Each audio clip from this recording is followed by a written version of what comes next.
What's up, Miracle Fighters, and welcome back to the Team Miracle 4 channel. For today's video, I have with me Roxy, and she's going to be going through one of the newest decks from DBT13, the Nirvana Jheva CrossOverDress deck.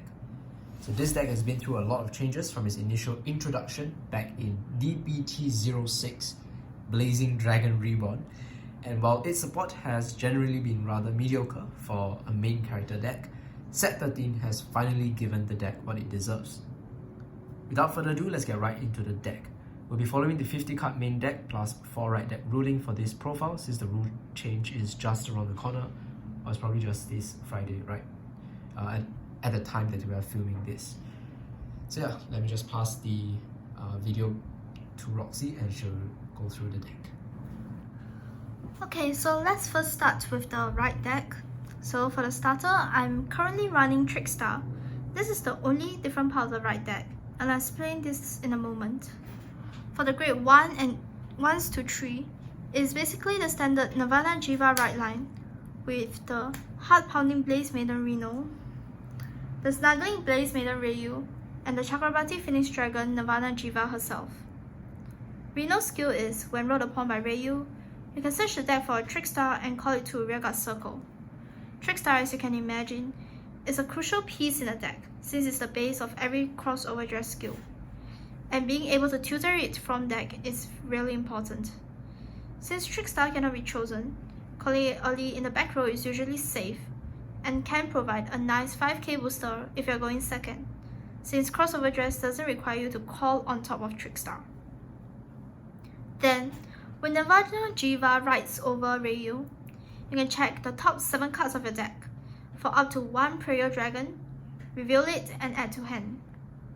Unlike Overdress, CrossOverDress requires an extra piece, which is the Prayer Dragon, and Ryu in the right deck helps us dig for 1 Prayer Dragon. In total, running up thins our deck by 2 cards, and is a +2 in terms of card plussing.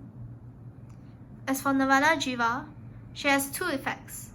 First, she has an activated ability to discard 1 card from hand to call a Trickstar and a Prayer Dragon from drop to rearguard circle.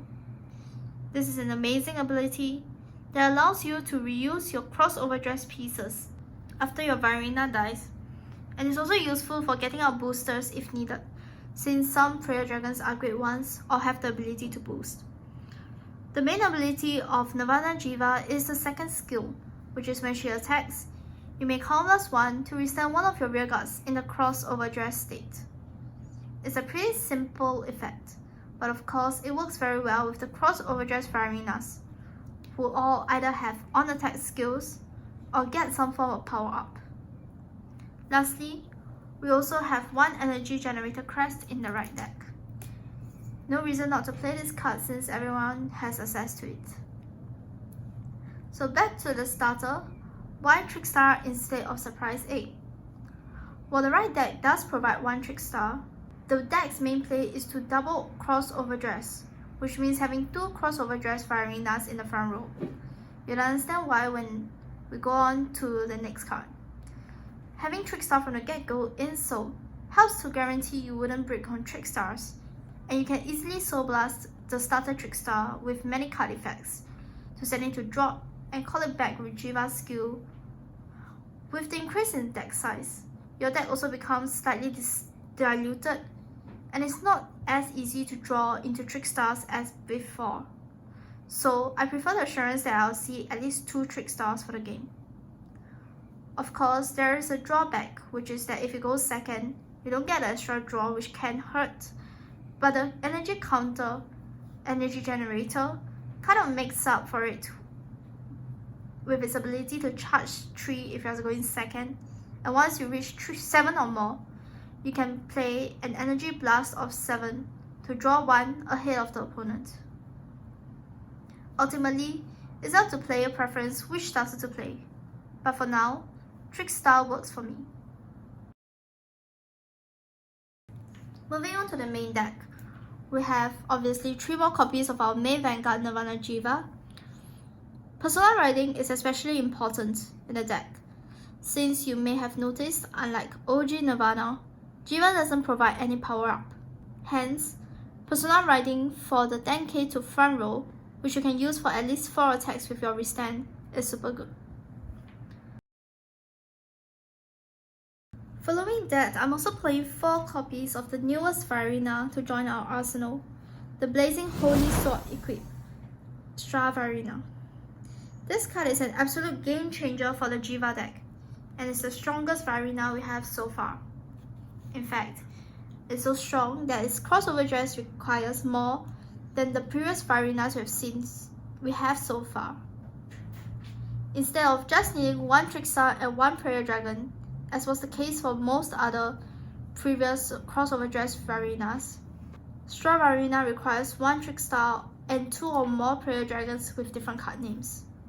Once it's on the field, he has 2 effects. First is a continuous ability during your turn.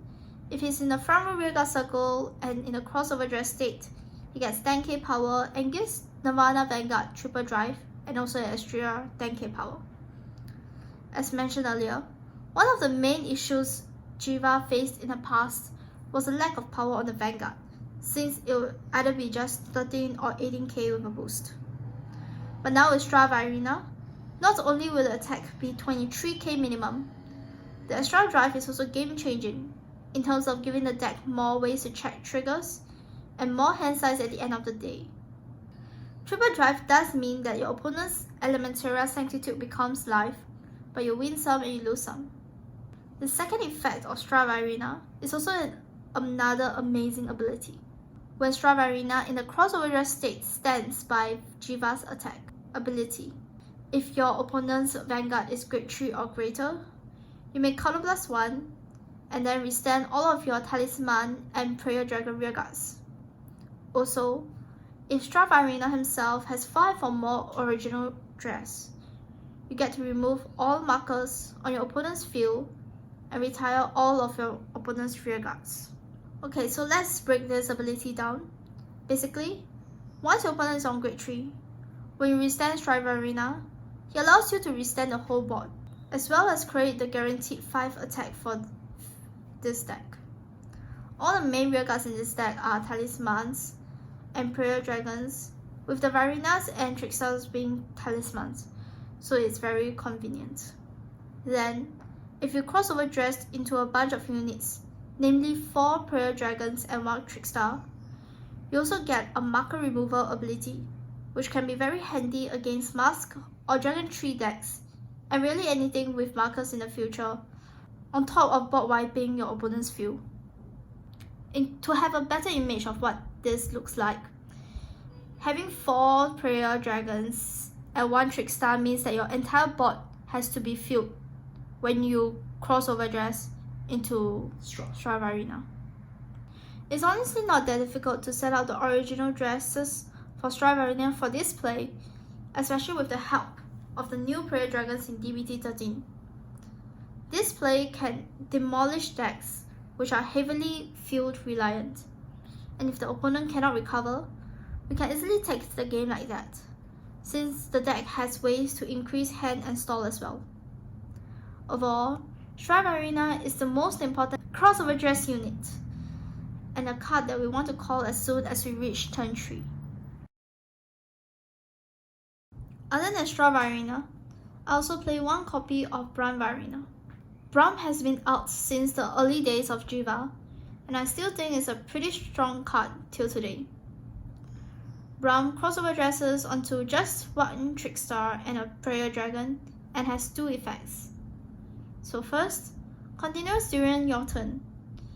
If it's in the XoverDress state, he gets 10, and if your opponent is on a grade 3 or greater Vanguard, he gets an additional 10k. So when both players are on grade 3, it becomes a 33k, not accounting for Persona Ride or boosters. On top of that, Braum also has an on-hit ability, allowing him to retire all opponent's units in a column for a Soul Blast. This can really mess with the opponent, because 33k is not easy to guard, and the on-hit means that your opponent is losing cards no matter what they do. So overall, Braum is a big beat stick and pressure card that I enjoy going to for my final turn push. Okay, go. So now we move on to the grade 2s, starting off with the Vairinas. So first we have 4 copies of Mirror Reflection equipped Mirror's Vairina.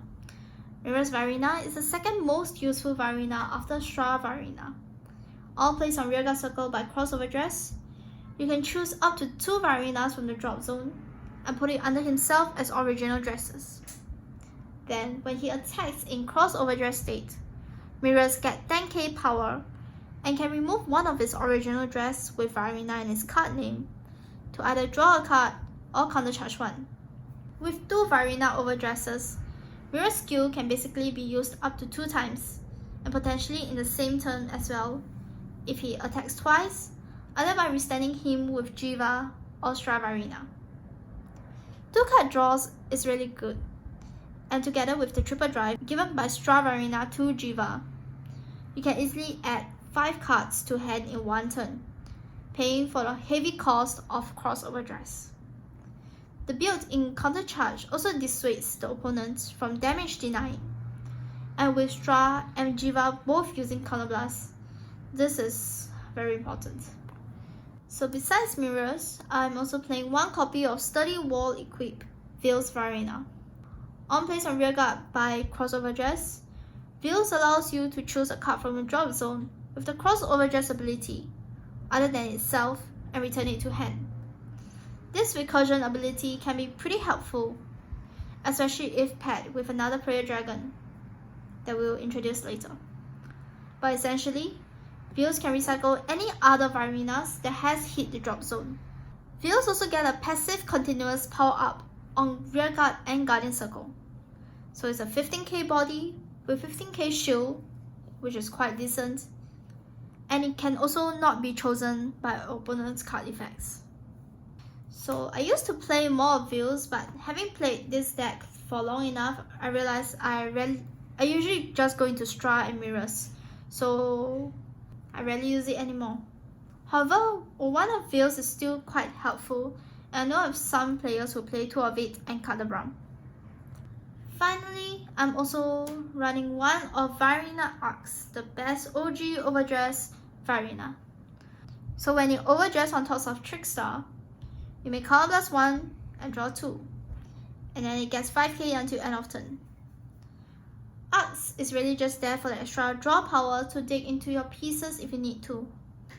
It can be a controversial pick for some players, in which you guys can consider Veils for similar power output and a selective return of Vairina from drop. But personally, I quite like Arcs since overdress is less costly compared to XoverDress, especially when you don't have enough Prayer Dragons. And with that, that's pretty much all for the Vairinas I play.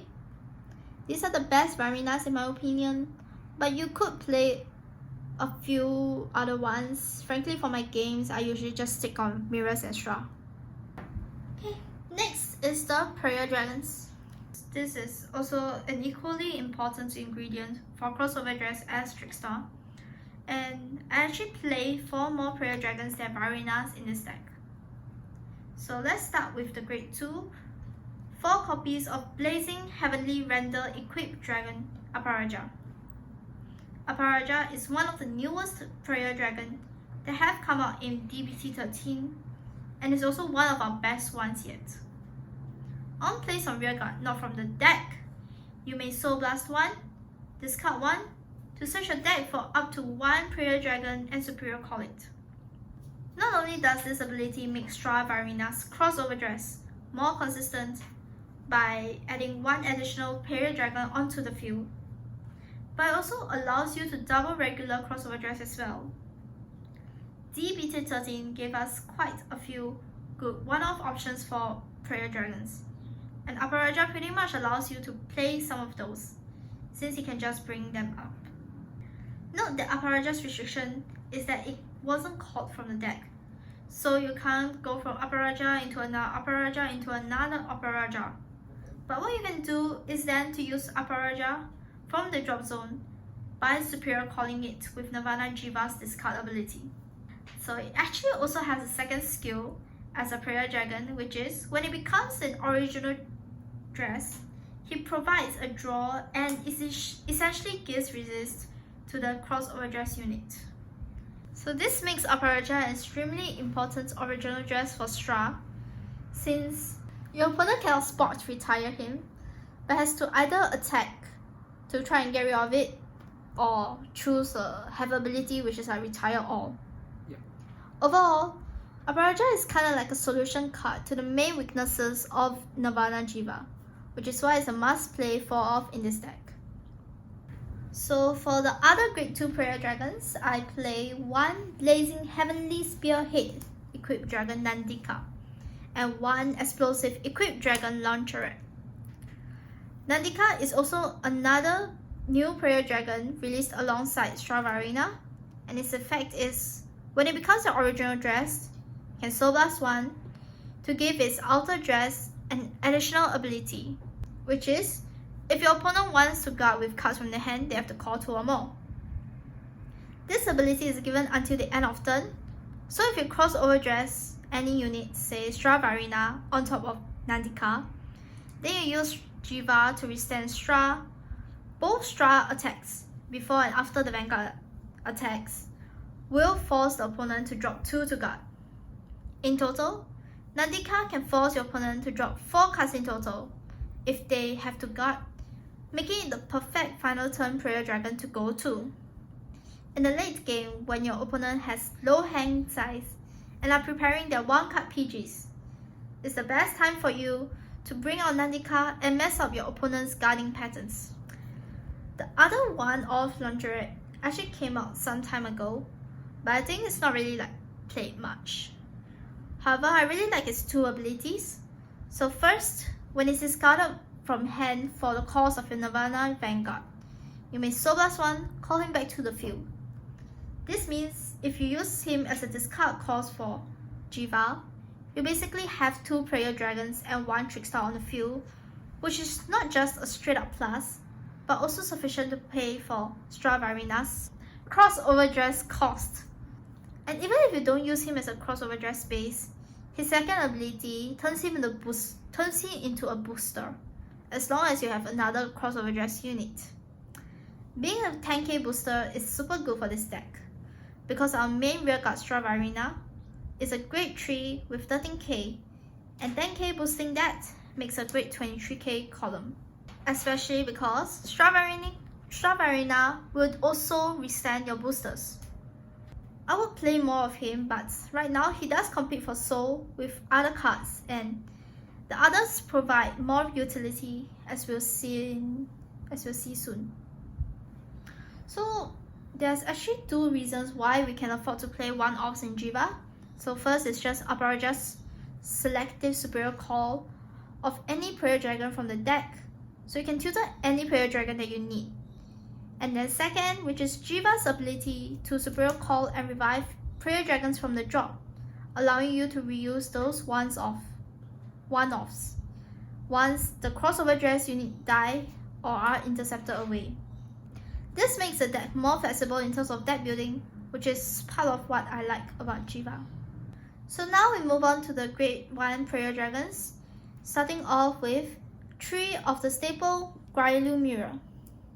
Grailu Mirror, when it becomes an original dress, allows you to Soul Blast 1, look at top 7, choose up to 2 Vairinas, add 1 to hand, discard the other. So not only does it thin the deck, but it allows you to fish for important Vairinas, like Stra and Mirror. By discarding a Vairina, Grailu also helps fuel Mirror's skill of adding Vairinas into his original dress from the drop. Our next guy is Galio, which is when it becomes an original dress, you can Counter Blast 1, superior call a Trickstar from the drop zone to rearguard circle.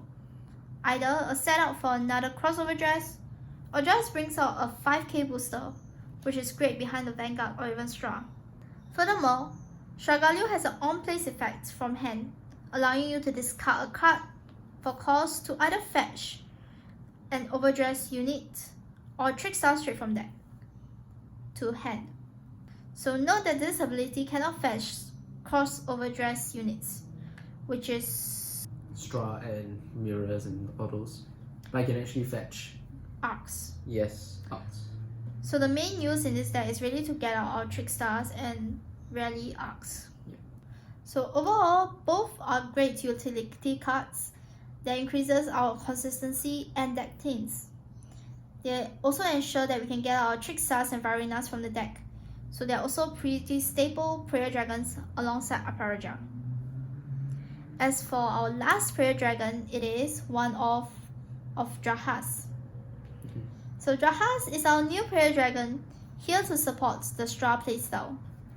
On place on rearguard, if your Vanguard is a Nirvana, you may counterblast 1, retire another rearguard to search your deck or drop for up to 2 cards with Blazing Heavenly in their different card names and call them to rearguard in rest. If you retired a unit in the XoverDress state, you also get to draw 1. So how does this look like? So basically, Jahaz can tutor out 2 different Blazing Heavenly Dragon, which in our case are just these 2 guys, Aparaja and Nandika. And this makes our XoverDresses much easier to handle. With Jahaz, you can easily have 3 Prayer Dragons on the field, and all you need to do is then to activate Jheva's discard ability to revive a Trickstar and another Prayer Dragon, so as to have a full board of Prayer Dragons and Trickstar, allowing you to XoverDress ultimately into Vairina. Otherwise, Jahaz also allows you to reset your XoverDress, such as Mirror's Vairina. Honestly, Jahaz and Aparaja just makes fetching Prayer Dragons so much more efficient, and the whole engine right now is really smooth compared to before. Currently, I think 1 Jahaz fits the deck because of its counterblast usage, so that's basically it for all the Prayer Dragons we have. There's quite a variety, as you can see, because this is what you need when you consider that Vairina wants different named Prayer Dragons. And with this variety, I find myself being able to go into ultimate XoverDress rather frequently. Okay, so to finish up our dedicated overdress support, we have 3 remaining Trickstars in the main deck. Nothing much to say, Trickstar is the base of all overdresses and XoverDresses. You definitely want to max him out at 4. I go one step further and play him in the right deck. Okay, so before we end off the profile, let's just run through the Triggers and Sentinels real quick. 4 Sentinels with 3 Dragon Empire and 1 Elementara Sanctitude. Elementara can be used even though my Vanguard is triple drive, and it's not Nirvana, which is a grade 4. So it is still quite good, especially with some of the stronger decks being strike decks, such as the upcoming Luat and Shiranui strike deck sets, so it's pretty self-explanatory, really. As for the trigger lineup, I'm playing 7 crits, 2 draws, and 2 fronts, as well as 4 heals, and of course over trigger. So why 2 draws? Because it's extra draw power, allowing us to dig for pieces since our deck is piece reliant. And the 2 fronts are here for 3 reasons. First, we actually draw a lot from other cards. And for example, if you use Mirror skill, you would prefer to draw into 20k shields rather than 15 or 10k shields. Second, fronts work very well with Jheva and Stra 5 attack combo. And third, defensive fronts protect our front row rearguards, which are our most important pieces. Since 4 heals and 1 OT is pretty much mandatory, we only have space for 7 crits, which is honestly enough. Yeah, and we of course want to max out on the effect crits as much as possible, in case you need some emergency soul. And you plus 2k to grade 1 Prayer Dragons, making them 10k boosters for your good grade 3s in the front row. So the OT, of course, we use Drag Vader because Jheva's skill is not once per turn, and a restanding Jheva with enough counterblast or mirrors can just extend the number of attacks from 5 to 8, which is definitely game ending. Okay, so now we go into alternatives, which are like other cards for consideration. Honestly, as long as you're playing the main core of the deck, which is Vairina, Mirror's Vairina, Aparaja, Stragalio, and Grylo Mirrors, you're good to go. The rest of the cards can be filled in with whatever ratio, though the one that I show you today is the one that I've been most successful with and had most fun with. Since persona writing is very important, you guys can also consider the Regalis piece Gratias Gradel. This increases your chances of P-writing and ensuring your attacks are massive and each column can hit for 30 to 33k or more. So how do you draw this? Aparaja in fact allows you to draw when you cross over dress on top of it. Yeah. So that's how you draw it in the main phase. Yes, lots of draw power in the main phase. Okay, and another card you can consider is Blaze Maiden Cindy. If you have a Grade 3 Vanguard with Nirvana in his card name, you can put this unit into Soul, choose a card with the crossover dress ability or the overdress or arms card and put it into your hand. Basically, it allows you to get back one of your Vairinas. And auto skill in a drop. When a unit with Trickstar or Trick Moon in its card name is placed on rearguard circle by your Vanguard's ability, other than during the battle phase, if you do not have a rearguard with the same card name as this unit, you may call this card to rearguard circle. I mean, if you want to play this card, it's probably just like a 1-off or a 2-off in this deck. The reason that we are not really running this here is because she doesn't contribute that much to our crossover dress strategies, right? And she cannot be withstood by Jheva's skill. Jheva-Stravairina skill. Yeah. And it's quite annoying because your right deck can only search for Prayer Dragon, so she dilutes the deck. Yes. So I mean, I feel like she's better in buff Sagra, right? And yeah, if she's in the deck, I guess you can kind of add Soul, and it's like a reusable booster. But other than that, I think just playing the Prayer Dragons and the Vairinas should be enough for Jheva. Okay, so all in all, the Nirvana Jheva decks greatly awards resource management and forward planning, and being able to have a good sense of what cards to crossover dress into, and even deck building from the start. Each crossover dress deck will have slight differences from each other, depending on what kind of plays the player wants to achieve, and I would love to know what you guys have come up with for your own crossover dress decks. Do let us know what you think of our profile in the comment section down below, as well as leave some suggestions for our next videos. We'll see you all very soon. Bye guys. Bye.